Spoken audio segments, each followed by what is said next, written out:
Yang terhormat Bapak-bapak, Ibu-ibu, salam Pancasila.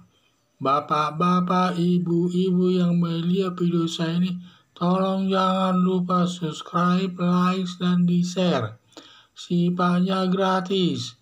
Pada hari Minggu tanggal 23 Oktober tahun 2022 ini, saya akan mengomentari kata Suryo Paloh mampus Anies Baswedan ditetapkan tersangka sama KPK.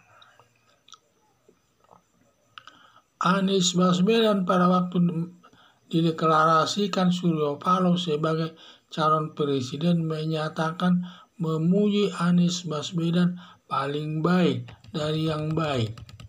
Dia katanya paling the best, jadi paling baik daripada yang baik, dari yang baik.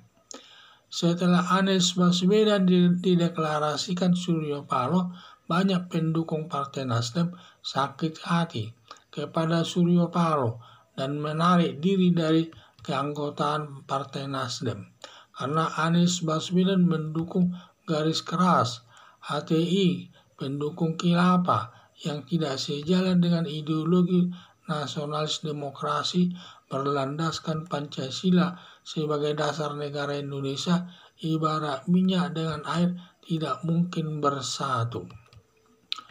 Ditambah lagi, setelah Mahfud MD menyebarkan video Anies Baswedan PKI, mendapat tanggapan negatif dari Suryo Paloh. Sepertinya hubungan Suryo Paloh selaku Ketua Umum Partai Nasdem tidak baik atau retak dengan Anies Baswedan. Lalu Suryo Paloh menyatakan Anies Baswedan tidak pantas memimpin negara Indonesia yang berlandaskan Pancasila sebagai dasar negara. Sampai Suryo Paloh mengatakan mampus Anies Baswedan sudah ditetapkan KPK sebagai tersangka. Kalau benar pernyataan Suryo Paloh bahwa KPK telah menetapkan Anies Baswedan sebagai tersangka dalam perkara korupsi atas Formula E, maka Anies Baswedan tidak bisa mencalonkan diri lagi sebagai Presiden RI dalam Pilpres tahun 2024. Terbuka jalan Suryo Paloh lagi memilih kader calon presiden, baik dari kalangan Partai Nasdem maupun dari luar Partai Nasdem.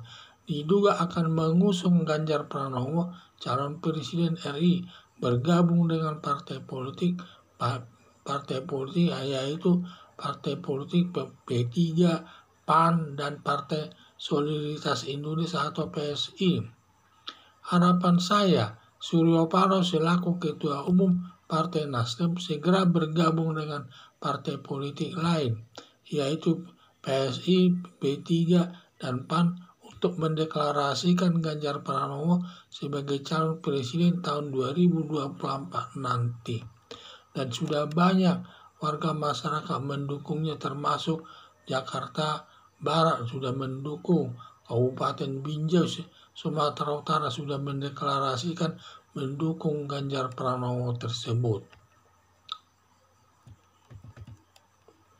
Anies Baswedan pada waktu dideklarasikan Suryo Paloh sebagai calon presiden menyatakan memuji Anies Baswedan paling baik dari yang baik katanya, the best, paling the best katanya. Setelah Anies Baswedan dideklarasikan Suryo Paloh, banyak pendukung Partai Nasdem sakit hati kepada Suryo Paloh dan menarik diri dari keanggotaan Partai Nasdem karena Anies Baswedan pendukung garis keras HTI, pendukung HTI dan pendukung khilafah yang tidak sejalan dengan ideologi nasionalis demokrasi berlandaskan Pancasila sebagai dasar negara Indonesia, ibarat minyak dengan air tidak mungkin bersatu. Ditambah lagi setelah Mahfud MD menyebarkan video Anies Baswedan PKI mendapat tanggapan negatif dari Suryo Paloh. Sepertinya hubungan Suryo Paloh selaku Ketua Umum Partai Nasdem tidak baik atau retak dengan Anies Baswedan. Lalu Suryo Paloh mengatakan Anies Baswedan tidak pantas memimpin negara Indonesia yang berlandaskan Pancasila sebagai dasar negara. sampai Suryo Paloh menyatakan mampus Anies Baswedan, sudah ditetapkan KPK sebagai tersangka.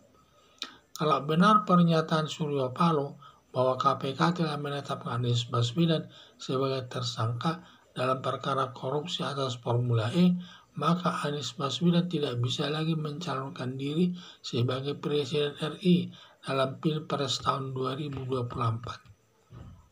Terbuka jalan Suryo Paloh lagi memilih kader calon presiden, baik dari kalangan Partai Nasdem maupun dari luar Partai Nasdem.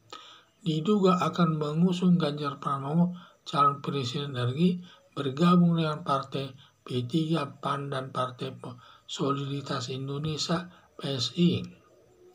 Harapan saya, Suryo Paloh selaku Ketua Umum Partai Nasdem segera bergabung dengan partai politik lain, yaitu dengan PSI, P3, PAN, untuk mendeklarasikan Ganjar Pranowo sebagai calon presiden tahun 2024 nanti. Sekian dan terima kasih.